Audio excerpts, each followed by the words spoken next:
Hello guys, welcome back to my channel. So today I'm gonna be reading the last chapter of my book, which as you can tell I'm almost done, and I will show you guys the title and the author. Um yeah, I just want to put a disclaimer. I will make mistakes. I don't know how to pronounce some things.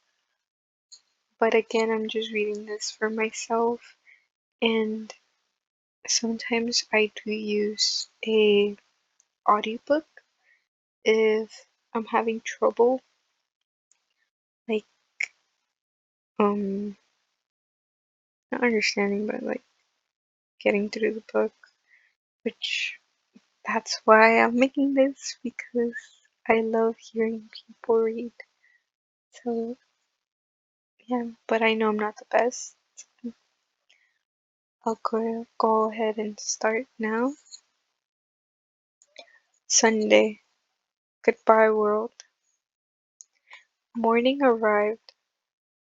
The letter lay on the desk in front of me. I'd scribble away without eating or drinking for hours, with Cabbage occasionally interfering by jumping on the desk and standing on the pages of the letter. My cat is literally playing with my headphones right now. Um, and now, and now that is what was done. I put the letter in the large envelope and carefully picked out a stamp from my box of treasures. I chose the one with the yawning cat on it and stuck it on the envelope. Then I picked up Cabbage and left the apartment. It was early morning and still a bit chilly outside. As I made my way down the hill to the nearest mailbox, the red mailbox The red mailbox with its large mouth was waiting to swallow up my letter. It's the perfect ending, I thought as I walked up to the mailbox. Or at least it should have been. I thought about what would happen. I'd send the letter.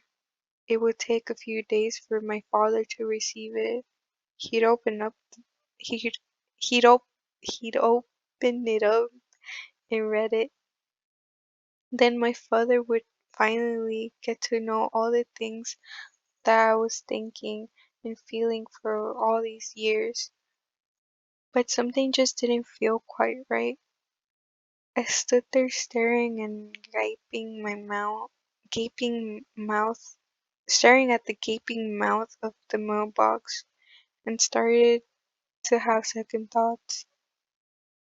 I knew what I had to do. I quickly spun around and retraced my steps. I backed up the hill with I back up the hill with Cabbage in tow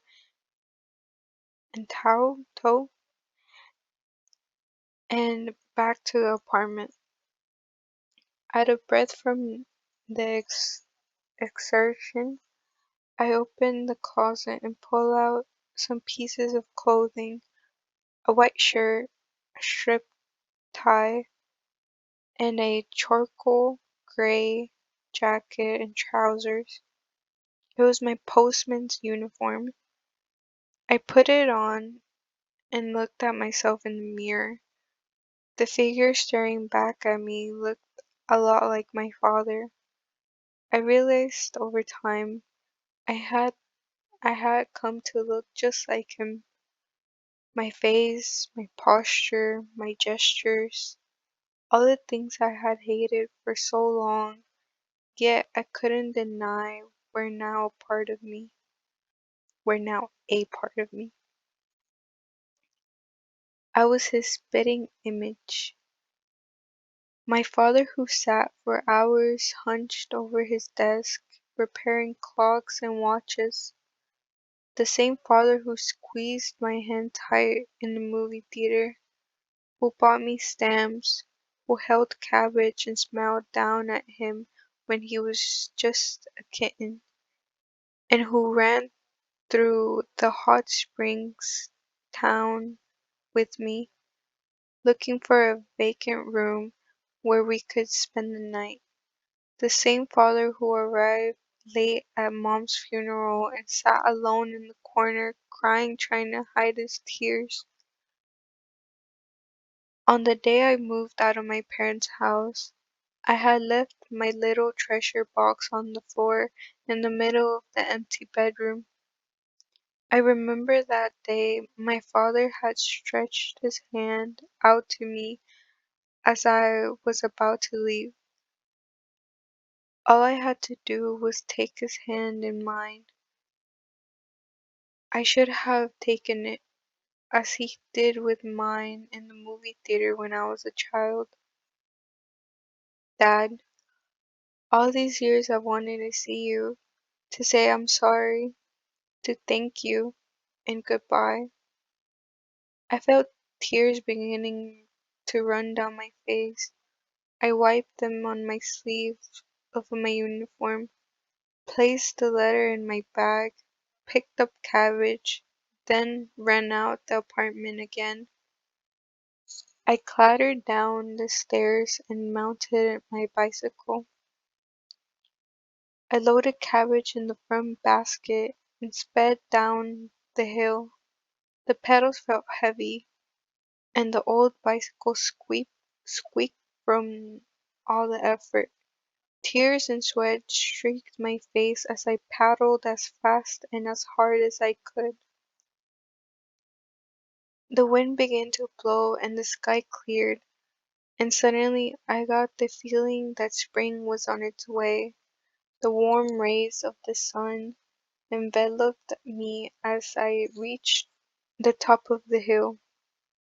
Cabbage was enjoying the wind in his face and let out a meow. Directly below me I could see the dark blue of the ocean. My father lived just on the other side of the bay.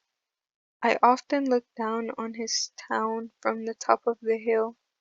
He was so close, and yet I'd never gone to visit him. That's where I was headed, the next town over to see my father. I pedaled hard and then coasted downhill, gradually picking up speed as I went, faster and faster. I was getting closer and closer until I arrived at my father's house to deliver his letter. And that's it.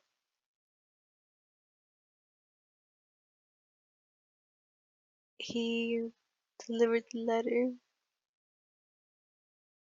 which that was nice.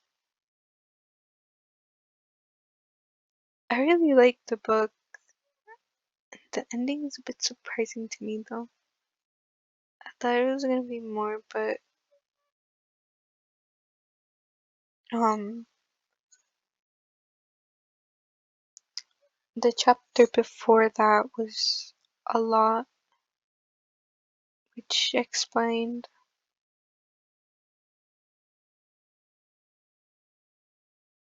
a lot, but that's pretty sad.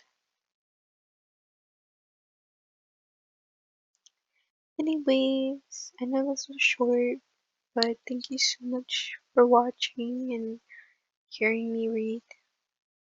Bye.